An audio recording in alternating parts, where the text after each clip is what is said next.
I never thought a simple trip to KFC would turn into something like this. I was just hungry, looking for a meal, nothing more. It was one of those days where everything had been moving too fast. Meetings, interviews, shaking hands with people whose names I'd forget before the day was over. I just wanted to sit down, eat something warm, and breathe. The parking lot was half full, the sun starting to set behind the buildings across the street. A few cars rumbled through the drive-thru, their drivers leaning out of their windows, waiting for their orders. A kid in a baseball uniform tugged at his dad's sleeve near the entrance, pointing at a picture of fried chicken on the glass. It all seemed normal, comfortable. I stepped inside, and the smell hit me first, that deep-fried goodness that made your stomach wake up whether you were hungry or not. The place wasn't packed, but a few people sat at tables, unwrapping their sandwiches, dipping biscuits into tiny cups of honey. The workers behind the counter were moving fast, their hands slipping into paper bags, stuffing in fries and napkins. I walked up, standing behind a guy in a hoodie who was taking forever to count his change. No big deal. I wasn't in a rush. But then, when it was finally my turn, something changed. The cashier, a young guy, maybe early 20s, glanced up at me, and I saw it right away, that flicker of hesitation. Like he recognized me, like he wasn't sure what to say. His name tag read Marcus. I gave him a small nod. "Hey, how's it going?" He opened his mouth, closed it again. His eyes darted to the side, toward the manager, a woman standing near the drink station, pretending to wipe down a counter that was already spotless. Something was off. I cleared my throat, keeping it casual. "Can I get a 3-piece meal? Dark meat, extra crispy." Marcus didn't move. His hands rested flat on the counter like he was keeping himself from reaching for the register. Behind me, someone coughed. The soda machine hummed. The air smelled like salt and grease, and something else, something uneasy. Then, finally, Marcus spoke, his voice lower than before. "I can't take your orders, sir." I blinked. Thought maybe I'd misheard him. "Come again." His fingers drummed against the counter. His shoulders tensed up. "I can't serve you." It wasn't rude exactly. Not aggressive. But it wasn't right either. A weird silence fell over the place, like the whole restaurant had just realized something was happening. Even the guy stuffing napkins into a dispenser slowed down, his hands hovering over the stack. I let out a small chuckle, playing it off, keeping it light. "All right, that's funny. You got me. Now, seriously, 3-piece meal, dark meat." Marcus didn't laugh. He swallowed hard. My stomach twisted. I turned my head slightly, just enough to see the manager. Lisa. That was her name. I caught it on her tag. She was standing still now, gripping the cloth in her hand like she was waiting for something. I wasn't sure what. I glanced back at Marcus. "What's going on?" He shifted on his feet, looking like he'd rather be anywhere else. "I just can't, sir." The words settled between us, heavy and strange. "Is this some kind of policy?" I asked, keeping my voice even. "Because I've been coming to KFC since I was a kid. Never had a problem before." Marcus hesitated, and that was the worst part. He looked like he wanted to say something else, like he wanted to explain, but something held him back. His eyes flickered toward Lisa. I followed his gaze, locking onto hers. She didn't move, didn't say a word, but I saw the message written all over her face. "Leave." I felt a cold weight settle in my chest. I wasn't a troublemaker. Never had been. I didn't pick fights, didn't go looking for conflict. But something about this, the quiet, the tension, the way everyone was suddenly pretending not to watch, set my nerves on edge. I took a breath, running my tongue over my teeth, considering my next move. Behind me, someone muttered, "Ain't that J.D. Vance?" Another voice, lower, barely above a whisper, said, "What's he doing here?" I straightened my shoulders, kept my eyes on Marcus. "I just want some food," I said, my voice firm now. "That's all." Marcus swallowed. "I'm sorry, sir." His voice cracked on the last word. "Sorry." Like he knew this wasn't right. Like he hated it. I exhaled slowly, fighting the frustration climbing up my throat. "Is this about me?" He didn't answer. I turned my head toward Lisa again. "Ma'am," I said, forcing a polite tone. "Are you the manager here?" Her jaw tightened. She nodded once. I spread my hands. "Then can you explain to me why I can't order food at a public restaurant?" She took a step forward, still gripping that cloth like it was the only thing keeping her hands busy. She stopped just behind Marcus, resting a hand lightly on his shoulder. "We have the right to refuse service to anyone," she said. Her voice was level, but there was something sharp underneath it. I nodded slowly, letting the words settle in my mind. "That's true. You do." A pause. "But you don't refuse service to everyone." Lisa didn't say anything. "You serve the last guy," I pointed out. "You're serving the people behind me." I turned slightly, letting my gaze sweep over the restaurant. People were staring down at their trays, suddenly very interested in their mashed potatoes. I looked back at Lisa. "So what is it about me, specifically?" Marcus inhaled sharply, like he was bracing for impact. Lisa's expression didn't change. I waited. She shook her head once. "Sir, I need to ask you to leave." The finality in her voice was like a door slamming shut. I clenched my jaw, my hands curling into fists at my sides. Not in anger, not yet, just to keep them from shaking. Behind me, the whispers grew, a low murmur of people pretending they weren't invested. I glanced at Marcus one last time. He looked miserable. "I'm just doing my job," he said, almost too quiet to hear. I nodded once. Slow. Then I turned on my heel and walked out. The second I stepped outside, the air felt colder. The sounds of the restaurant faded behind me, replaced by the distant hum of traffic, the occasional honk from the main road. I stopped next to my car, gripping the door handle, staring at my reflection in the window. This wasn't about food anymore. I could have let it go, could have driven off, found another place to eat, left in the past. But something told me this wasn't over. Not even close. I sat in my car, gripping the steering wheel, staring at the KFC sign glowing against the evening sky. The hunger I'd walked in with was gone, replaced by something heavier. My hands felt tight, my fingers stiff against the leather.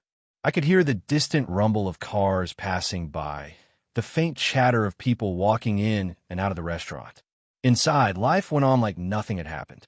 I should have just left, should have let it go, but I didn't start the fight. I just wanted a meal. And the way they looked at me, Lisa, Marcus, the people pretending not to watch, it wasn't something I could shake off. I pulled out my phone, scrolling through my contacts. The screen cast a dull glow inside the car, lighting up my face in the dim parking lot. My thumb hovered over a name. I hesitated. This wasn't how I wanted to spend my night. But then I thought about Marcus, the way his voice had cracked when he said sorry. I pressed call. The phone rang twice before a voice picked up. "Hey, JD," the voice said, casual, like he wasn't surprised to hear from me. "Hey," I said, my voice steady. "You hear what just happened?" A slight pause, then a sigh. "At KFC?" I frowned. "You already know?" "People talk fast," the voice said, "especially when they know it'll get a reaction." I glanced back at the restaurant. Through the glass, I could see Lisa talking to Marcus near the register. He was nodding, staring down at the counter like he wasn't really listening. "You were denied service, right?" the voice continued. "Yeah." I kept my tone calm, controlled. Walked in, tried to order, and they shut me down. Wouldn't say why, just told me to leave. Another pause. Then, "You gonna let it slide?" I exhaled, rubbing my jaw. "I don't know yet." The voice on the other end chuckled, low and knowing. "You do." I didn't say anything. "You wanted to make some calls?" I watched as a family walked out of the restaurant, a little girl licking ice cream off her fingers. It felt like I was looking at something from another world, something I wasn't supposed to be part of anymore. "Yeah," I said finally. "Make some calls." I hung up, setting my phone on the passenger seat. The sky had darkened now, the last bit of sunlight fading beyond the horizon. The KFC sign flickered slightly, buzzing faintly in the quiet. I thought about driving home. I thought about going to another restaurant, pretending this never happened. But something in me wouldn't let it go. I stepped out of the car, stretching my arms, feeling the cool air hit my skin. I wasn't done here. I leaned against the hood of my car, crossing my arms, just watching. Waiting. Minutes passed. Then a car pulled in fast, headlights sweeping across the pavement before shutting off. The door swung open, and a man stepped out. Mid-40s tall, solid build. He walked with a purpose, his shoes clicking against the concrete as he made his way toward me. "That was quick," I said. He smirked. "You're not the only one who's hungry." I pushed off my car, standing straighter. "What do you know?" He gestured toward the restaurant. Manager's name is Lisa. Been here about 5 years. Good worker. Never any trouble. Until now. And Marcus? Just a kid trying to keep his job. He shrugged. But he looked nervous, right? Like he wanted to talk, but couldn't. I nodded slowly. That means someone's pulling the strings. I glanced back at the building, watching as Lisa laughed at something another employee said. From the outside, it looked normal. Just another fast food joint on just another night. But I knew better. You want me to go in? The man asked, nodding toward the doors. I thought about it. Shaking my head, I turned back to my car, reaching for my phone. I'll handle it, I said. I typed out a message. Simple. Direct. Something happened at KFC. Need people watching. Then I hit send. The man watched me, his expression unreadable. You sure about this? I slid my phone back into my pocket. I'm not going to start anything. He chuckled. No, but you're going to finish it. I didn't respond. Instead, I turned back to the restaurant and walked toward the doors. Inside, the air was thick with the smell of fried chicken, the soft beep of the fryers, the chatter of customers. The line had thinned now, just a couple of people waiting for their orders. Marcus was still behind the counter. When he saw me, his eyes widened slightly. Lisa turned, her smile fading the moment she recognized me. Mr. Vance, she said, her voice careful, measured. I thought we made ourselves clear. I rested my hands on the counter, meeting her gaze. I think you made a mistake. Marcus shifted uneasily. Lisa stiffened. Sir, she began, her tone firmer now. We have the right to. You said that already. I cut in. But I didn't come back for food. Her eyebrows knitted together. Then why are you here? I leaned in slightly. To give you one last chance. Marcus swallowed hard. Lisa squared her shoulders. Mr. Vance, I don't know what you think is happening here, but you're lying, I said calmly. She flinched. You didn't deny me service because of policy, I continued. And you didn't do it because you wanted to. You did it because someone told you to. Lisa's jaw clenched. The restaurant had gone quiet again. A few customers were pretending not to listen, their heads tilted slightly in our direction. Just tell the truth, I said. Who told you to do it? She didn't answer. I glanced at Marcus. His hands were trembling slightly as he wiped down the counter. Marcus, I said, my voice softer now. Did you want to refuse my order? His lips parted, but no words came out. Lisa cut in sharply. He doesn't have to answer that. I turned back to her. Why not? She exhaled, frustration flickering in her eyes. Because this conversation is over. I nodded slowly. All right. I pulled my phone out and raised it slightly. The red recording light blinked on the screen. Lisa's face paled. I came here for a meal, I said, my voice calm, steady. I was denied service. No reason given. And now, the manager won't explain why. Lisa took a step back. You can't record in here. I tilted my head. Why not? She opened her mouth, then shut it again. Marcus took a shaky breath. His fingers curled around the edge of the counter. Then, barely above a whisper, he said, It wasn't us. Lisa whipped around, her eyes wide. Marcus! He looked at her, then back at me. His voice was stronger this time. We were told not to serve you. I nodded. By who? Lisa was shaking her head furiously now. Enough. Marcus swallowed hard. He looked down. I can't say. The restaurant was dead silent now. Lisa's hands were balled into fists. Her face was red. I sighed, slipping my phone back into my pocket. That's all I needed to know, I said. Then I turned and walked out. The man from before was waiting near my car, arms crossed. Well, he asked. I took a deep breath, glancing back at the restaurant one last time. They didn't do it on their own, I said. His expression didn't change. Then who did? I exhaled slowly. We're about to find out. I didn't go home. I couldn't. Not yet. I sat in my car with the engine running, the low hum filling the silence around me. The KFC sign flickered in my rearview mirror, casting a dull glow across the parking lot. My fingers tapped against the steering wheel as I stared at my phone, waiting. Then it buzzed. A name popped up on the screen. The same voice from earlier. I answered immediately. What do you have? The voice was calm, but there was something underneath it now. Something sharper. You were right. It wasn't just Lisa. I tightened my grip on the wheel. Ooh, a slight pause. Then, someone higher up. I exhaled through my nose, forcing myself to stay steady. How high? There was a rustling sound on the other end, like papers being shuffled. Regional management. Maybe higher. I frowned. That wasn't what I expected. A small-town KFC didn't just decide to deny service to someone on their own, but for it to go beyond the store? That changed everything. Why? I asked. That, the voice said, is where things get interesting. I waited. The directive didn't come down officially. No emails, no written policy. But there was a phone call to the store earlier today, right before you showed up. I sat up straighter. Who made the call? Still working on that, the voice admitted. But here's what we know. Whoever it was, they didn't just call Lisa. They called multiple locations. Told them the same thing. If Vance walks in, don't serve him.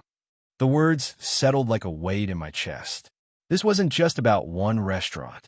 I looked back toward the building, my eyes narrowing. Marcus had wanted to talk, I could feel it. And now I knew why. He was just a kid caught in something bigger than him. Lisa, though, she had known exactly what she was doing. I turned back to the call. Keep digging. I need a name. You'll have it soon, the voice said. Then the line went dead. I tossed my phone onto the passenger seat and ran a hand down my face. I'd walked into KFC expecting dinner. Instead, I'd walked into something else entirely. And I wasn't about to let it go. I threw the car into gear and pulled out of the lot, my mind racing. I knew where I needed to go next. The regional office wasn't far.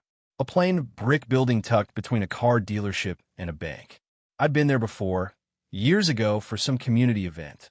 It wasn't a place people usually paid attention to, just another corporate office, another forgotten piece of the machine. But tonight it mattered. I pulled into the empty parking lot and killed the engine. The building was dark except for a few dim lights glowing through the front windows. Probably a janitor inside, finishing up for the night. I stepped out of the car, the cool air biting against my skin. The doors were locked, of course, but I wasn't planning on walking in. I had another idea. I pulled out my phone again, scrolling through my contacts. Then I hit call. It rang twice before a voice answered. JD, you still have contacts in corporate? I asked. The voice hesitated. Depend what you need. I glanced up at the building. I need to know who made a call to a certain KFC today. And I need it now. A sigh. You don't make things easy, do you? Never have, I said. There was a long pause. Then, give me a minute. I leaned against the hood of my car, staring at the empty lot, waiting. 1 minute turned into 5, then 10. My fingers drummed against the metal, my breath visible in the cold night air. Then my phone buzzed. I answered immediately. Talk to me. The voice was lower now, more serious. Got a name. I held my breath. James Whitaker, the voice said. Regional director. I felt my jaw tighten. I knew the name. Had met him once, briefly. The kind of guy who smiled too much, shook your hand too hard. Why would he do this? I asked. There was a pause. Then carefully, because someone told him to. I frowned. Who? That, the voice said, is what you need to find out. I ended the call, slipping my phone back into my pocket. James Whitaker. I climbed back into my car, my mind racing. This wasn't just a bad manager making a bad call. This went higher. And the fact that it was done in whispers, in phone calls instead of emails, told me one thing. Whoever was behind it didn't want to be found. I pulled out of the parking lot, my hands steady on the wheel. But I wasn't stopping. Not until I got my answer. I didn't sleep that night. I sat in my living room, phone on the table, staring at the name on my screen. James Whitaker, the man who made the call, the man who set everything in motion. I could feel in my bones. This wasn't just about a single restaurant. It was bigger. The question was, how much bigger? I rubbed my temples, exhaling slowly. I had options. I could go public, make noise, let the world know what happened. But something told me that wouldn't be enough. Whoever was behind this had already moved in the shadows. They'd be ready for that. I needed to get ahead of them. My phone buzzed. A text. You need to move. No name. No explanation. Just 2 words. I grabbed my keys and was out the door in seconds. The city was quiet at this hour. Streetlights hummed above empty sidewalks, casting long shadows across the pavement. I drove fast, but careful, my mind working through every possible scenario. James Whitaker had to know I was coming. And if he didn't, he would soon. I pulled up outside his office, the same dull brick building I'd watched the night before. But something was different now. A single car was parked near the entrance. The lights inside were on. He was here. I killed the engine and stepped out, pulling my jacket tighter around me. The air was cold, but I barely felt it. My pulse was steady. My hands were relaxed. I pushed through the front doors, the warmth of the building washing over me. At the front desk, a security guard glanced up, his expression neutral. "Mr. Vance?" he asked, like he'd been expecting me. I nodded. "Second floor," he said, tilting his head toward the stairs. I didn't hesitate. The second floor was quiet. Empty. Just a long hallway leading to a single office with a light spilling under the door. I knocked once. A voice inside called out, "Come in." I pushed the door open. James Whitaker sat behind a desk, hands folded neatly in front of him. He didn't look surprised to see me. If anything, he looked amused. "Mr. Vance," he said smoothly. "Long night." I closed the door behind me, my eyes never leaving his. Something like that. He gestured to the chair across from him. "Sit." I didn't. His smile didn't falter. "All right. I assume you're here about the incident." "That's one way to put it," I said. "You made the call." He leaned back slightly, as if considering. "The call was made, yes. To multiple locations," I continued. "Not just one." He tilted his head. "You've been busy." I took a step closer. "What?" His fingers drummed against the desk. "Does it matter?" I didn't blink. "It does to me." He sighed, like he was tired of a game he no longer wanted to play. "Fine," he said. "You want the truth?" It was a request. "A request," I repeated. "From someone above me," he clarified. "Someone who, let's just say, didn't want you served." I felt my jaw tighten. "Who?" He smiled again, but this time there was no warmth in it. "Now, that's the real question, isn't it?" I held his gaze. "You're protecting them." "I'm protecting myself," he corrected.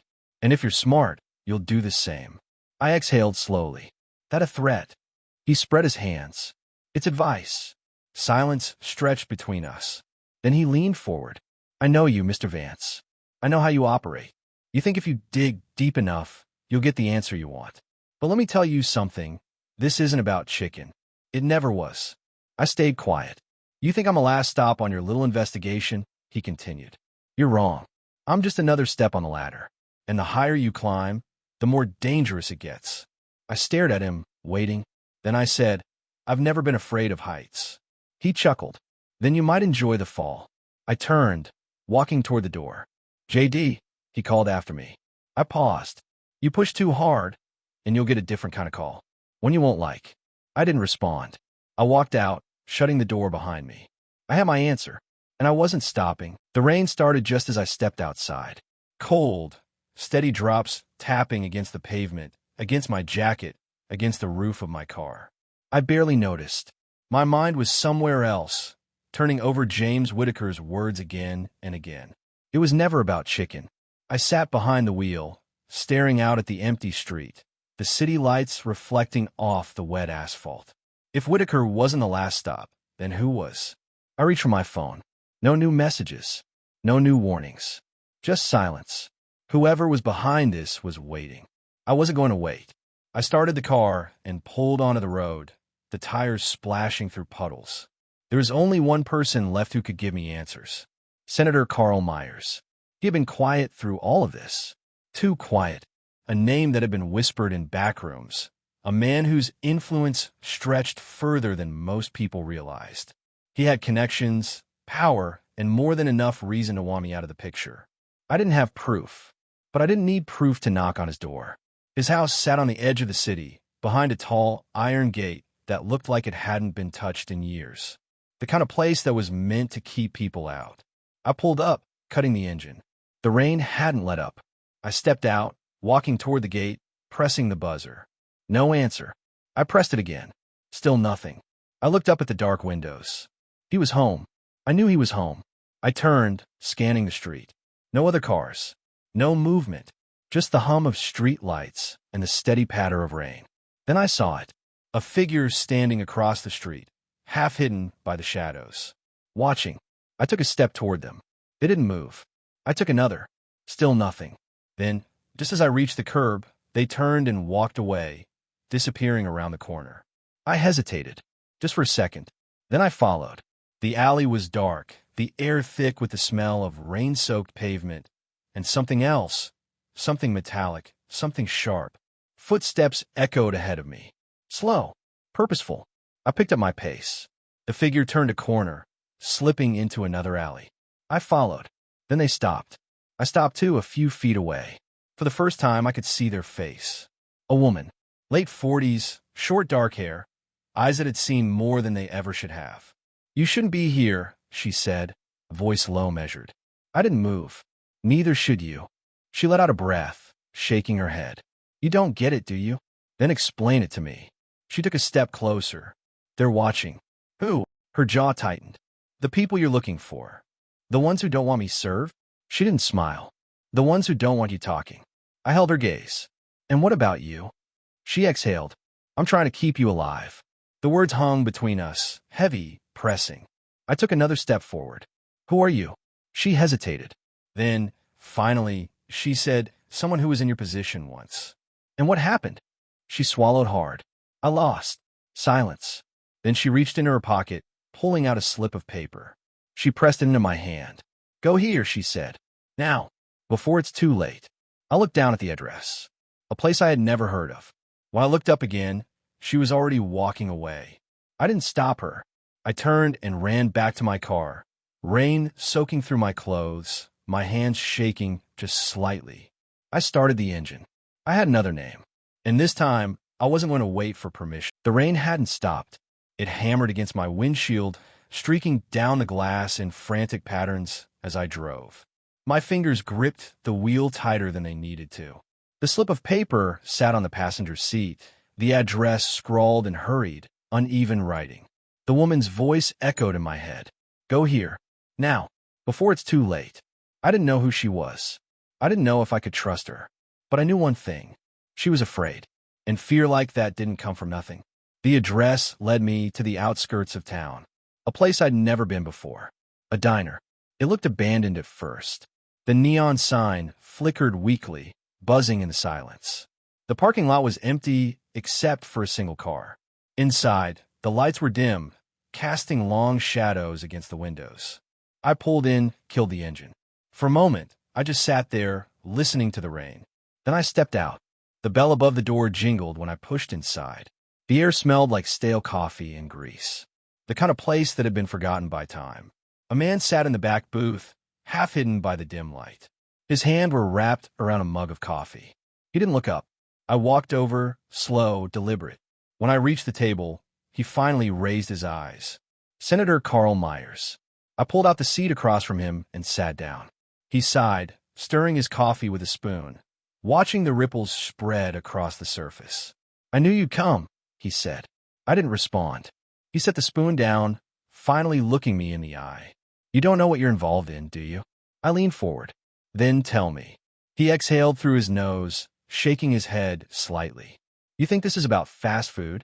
He let out a dry chuckle. You think this is about a meal? You tell me. He took a slow sip of coffee. Then he said, it's about control. I waited. This country runs on power, he continued. Not just in politics. Everywhere. The people who sit at the top, the ones who make the real decisions, they don't like disruptions. I kept my voice steady. And me getting denied service is a disruption? His jaw tightened. You weren't supposed to notice. I watched him carefully. But I did. His fingers tapped against the table. And now you're here. I pulled the slip of paper from my pocket and placed it on the table between us. Who sent me this? I asked. His eyes flicked down to it. A muscle in his jaw twitched. Someone who knows what happens when you ask too many questions. I let the silence stretch. Finally, I said, you were involved. It wasn't a question. He sighed again, rubbing a hand over his face. I didn't make the call, but you knew about it. He hesitated. Then, slowly, he nodded. I leaned in. Why? His voice was quieter now. Because it was a test. I stared at him. A test. To see how you'd react. Something cold settled in my stomach. He continued. You weren't supposed to push this far. You were supposed to get angry, maybe complain, and then move on. That's how it works. That's how it always works. My hands curled into fists. And if I didn't, his eyes darkened. Then the next step is making sure you don't ask any more questions. A heavy silence filled the space between us. I could feel it now, the weight of something much bigger than I had realized. Finally, I said, "Who's behind it?" His lips pressed into a thin line. "Carl." My voice was steady. "Who?" He swallowed hard. Then, in a voice barely above a whisper, he said, "You don't want to know." I didn't blink. "I already do." His hands trembled slightly as he reached for his coffee. He took a sip, set it down, then finally looked at me. "There's no turning back now," he said. I didn't look away. I wasn't planning to. The diner felt smaller now. The air heavier. Carl Meyer's confession sat between us like a weight neither of us could lift. His hands were still wrapped around his coffee cup, but he wasn't drinking anymore. Just staring into it, like it held the answers he didn't want to say out loud. I kept my voice even. "Who gave the order?" His fingers twitched. "You need to walk away." I shook my head. "You know that's not happening." His jaw tightened. "I'm telling you for your own good." I leaned in. "No, you're telling me because you're scared." He let out a slow breath, finally looking me in the eye. "You think this is about one phone call? One restaurant?" He shook his head. "This is bigger than you, bigger than me. It's bigger than anything you can imagine." "Then help me understand." His eyes flicked toward the window. I followed his gaze. Outside, the rain blurred the streetlights, turning them into glowing orbs of color. The parking lot was still empty, but Carl wasn't looking at the lights. He was looking at something else, something I couldn't see. When he spoke again, his voice was quieter. "They know you're here." I felt it then, that cold prickle at the back of my neck, the kind that comes when you realize you're not alone. I didn't turn around. "How long do I have?" I asked.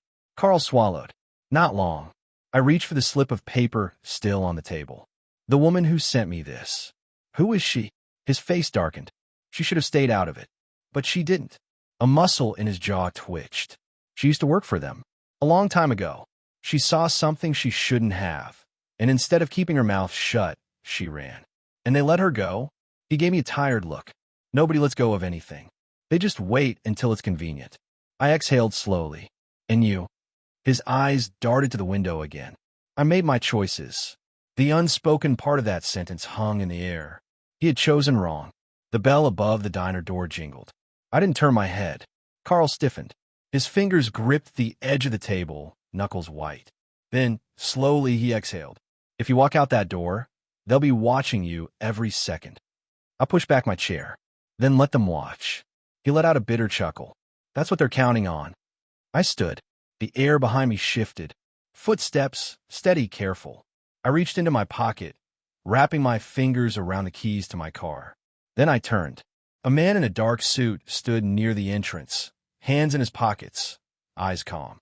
Not a cop, not a thug, something in between. He studied me like I was a puzzle missing a few pieces.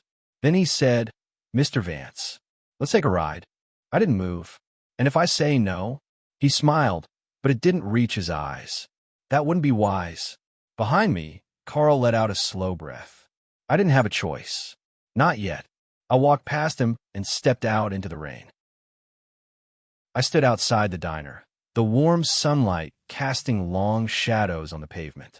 There's a sense of calm in the air, the kind that comes when you know things are about to change, when you've made it through something hard, and now it's time to see how it all falls into place. The diner wasn't much to look at, just a small building with faded red and white stripes on the windows. But to me, it felt like something more. It felt like a symbol of what I had fought for, the idea that no one should be made to feel less than, no matter what. I could hear the sounds of people inside, the clink of forks against plates, quiet conversations, the low hum of the jukebox in the corner. It was the kind of place that felt familiar, homey, like everyone was welcome. It was a far cry from the cold rejection I had faced just days ago at KFC. I glanced around, noticing a few familiar faces standing nearby. Lisa, the manager from KFC, was there.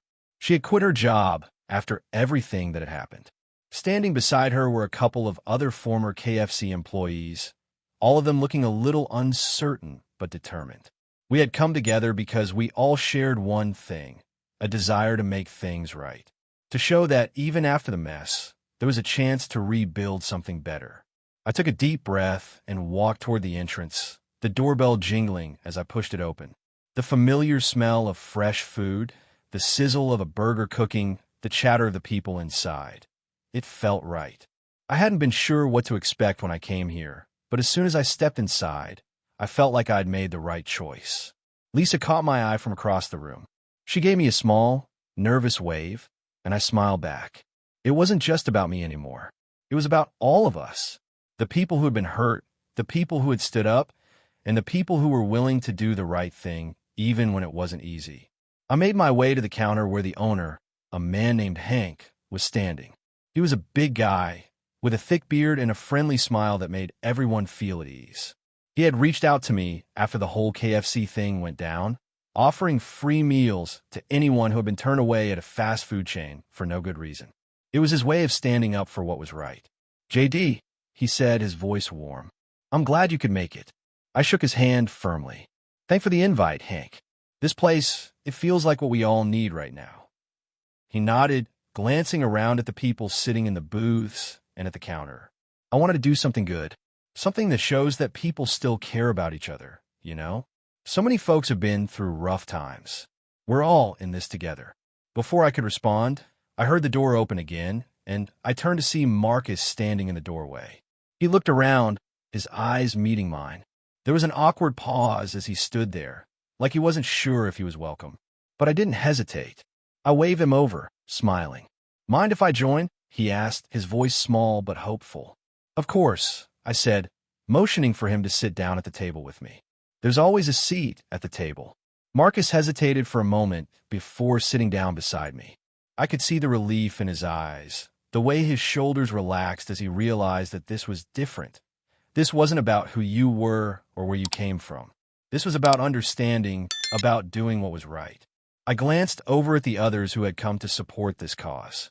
They were still talking quietly, exchanging stories, and offering their support. It was clear that this wasn't just a meal, it was a movement, a chance to stand together and show that kindness still mattered. Lisa came over and placed a plate of food in front of me. "You've been through a lot," she said, her voice quieter now, a sense of sincerity in her words. "I just want you to know, I'm sorry. I didn't know how bad it was until I saw it myself." I nodded. "It wasn't your fault, Lisa. You weren't the one making the decisions. But now we've got a chance to make a difference." She smiled faintly. "Yeah, I've been thinking about that a lot lately." Just as I took a bite of my food, my phone buzzed on the table. I glanced down at it, recognizing the number instantly. It was KFC. I let the phone ring for a moment, unsure whether I wanted to answer. But then I realized I had to. Things weren't going to end until I knew for sure what they wanted. I picked up the phone and pressed it to my ear. "Mr. Vance," the voice on the other end said, a little stiff. "We've been reviewing the situation, and we would like to meet with you to discuss what happened." I didn't know how to respond at first. Part of me wanted to tell them that I wasn't interested anymore, that they had lost their chance when they chose to turn me away. But another part of me knew that this was the opportunity one needed to make sure the right thing was done. "I'm listening," I said finally, my tone calm but firm. "But I'm not coming to you. If you want to talk, you come to me." There was a long pause on the other end of the line. Then the voice sighed. "We'll be in touch." I hung up the phone and looked up at the group. "That was them," I said, my voice steady. "They want to meet." Marcus raised an eyebrow. "Are you going?" I thought about it for a moment. "Maybe. But right now it doesn't matter. We've already done the work. This is what matters." I motioned around the room. Not what they say or what they think they can do to fix it. We've already started fixing it ourselves. Lisa smiled, clearly relieved to hear me say it. She hadn't been sure whether I would go back to KFC, whether I'd cave to their pressure. But she was starting to see that this wasn't just about getting an apology. It was about changing the way things were done, making sure no one else had to face the kind of rejection I had. "Yeah," Hank said, looking around at the others who had gathered. "We've got something real here. Something that matters." I nodded. "We do. And it's not over yet. Not by a long shot. But for the first time in a long time, I felt like we were heading in the right direction. There was a sense of peace in that. The battle wasn't won. Not yet, but it felt like we were on the edge of something good. Something bigger than all of us.